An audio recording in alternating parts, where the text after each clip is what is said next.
लग रहा है कि इदरान के दिल में अब समीन के लिए पहले जैसी सिर्फ जिम्मेदारी नहीं रही, बल्कि आहिस्ता आहिस्ता इसकी जगह मोहब्बत ने ले ली है। दूसरी तरफ शाजिर भी जेल से निकलने के बाद ऐसा कदम उठाने वाला है जिसका जूली ने कभी सोचा भी नहीं था। इदरान के सख्त फैसले के बाद कमाल जिद में आकर घर ना आने का फैसला कर लेता है। इसके दिल में सिर्फ यही बात चल रही है कि जब तक शाइला खुद झुक कर इसके पास नहीं आएगी वो वापस नहीं जाएगा। उधर शाइला बाहर से जितनी गुस्से में नजर आ रही है, अंदर से इतनी ही परेशान है। वो बार बार यही सोच रही है कि अगर कमाल ने वाकई इसे छोड़ दिया तो वो क्या करेगी।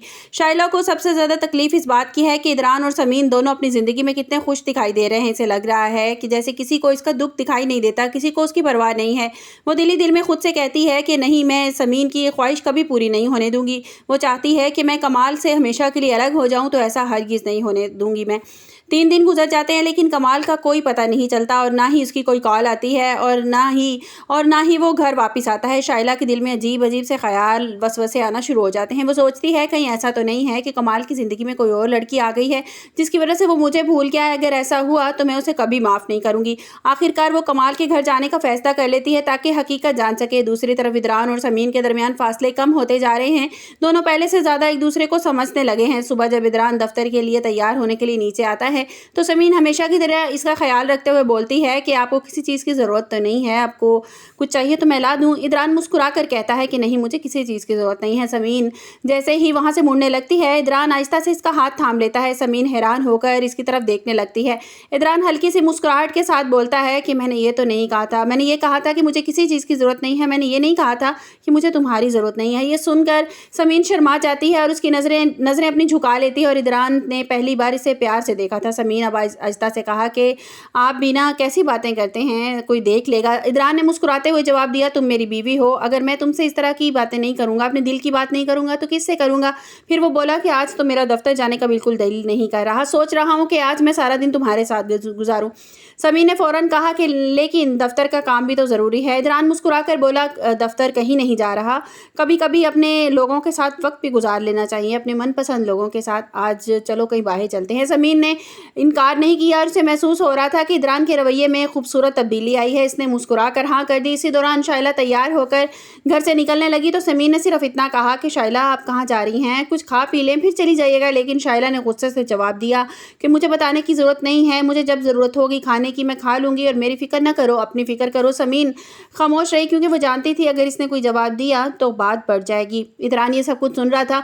वो कुछ कहने लगा, इससे पहले समीन ने उसका हाथ पकड़ लिया और खामोश रहने का इशारा किया। वो नहीं चाहती थी कि सुबह सुबह घर में कोई बदमज़गी पैदा हो या कोई झगड़ा पैदा हो। शाइला ने जब इदरान और समीन को एक दूसरे के इतने करीब देखा तो उसके दिल में हसद की आग भड़क उठी। वो गुस्से से वहाँ से निकल गई और सीधी कमाल के घर जा चली गई।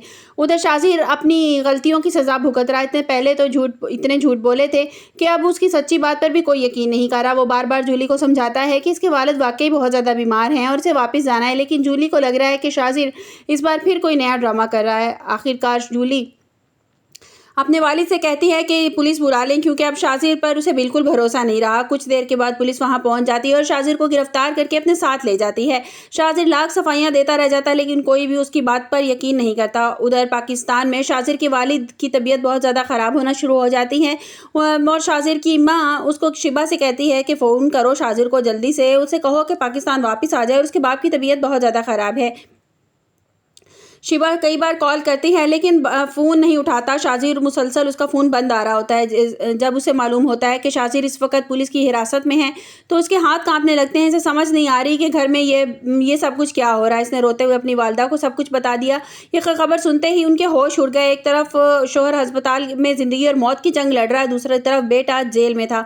इस हालात में गुजरते हुए लम्हों के साथ मज़ीद मुश्किलात पैदा होती जा रही हैं। दूसरी तरफ जूली को अब इस बात का अंदाज़ा हो गया था कि शाजिर जेल से बाहर आते ही ऐसा कदम उठाने वाला है जिससे इसकी पूरी जिंदगी बदल सकती है। अब देखना यह है कि शाइला अपने घर के को बचा पाएगी, क्या इदरान और समीन की मोहब्बत मजीद मजबूत हो जाएगी और क्या शाजिर अपनी ज़िंदगी दोबारा संभाल पाएगा या नई मुश्किलात उसका इंतज़ार कर रही हैं। जिस तरह की शाइला बर्दाश्त नहीं कर पा रही इदरान को और समीन को एक दूसरे के नज़दीक होते हुए देखती है, जब उसे बहुत ज़्यादा जलन और हसद महसूस होती है। उसको ये लग रहा है कि शायद समीन मेरा घर तोड़ना चाहती है, वो कमाल को मुझसे दूर करना चाहती है, जबकि वो ये जानती नहीं है कि उसका शौहर परले दर्जे का नकम्मा नखट्टू इंसान है और किस तरह से बाहर लड़कियों के साथ चक्कर चलाता फिर रहा है। और जब उसको पर ये बात आया होगी ना, तो उस पर तो आसमान ही टूट पड़ेगा और मेरे ख्याल में तब उसे अपनी गलतियों का एहसास होगा और समीन का भी एहसास होगा।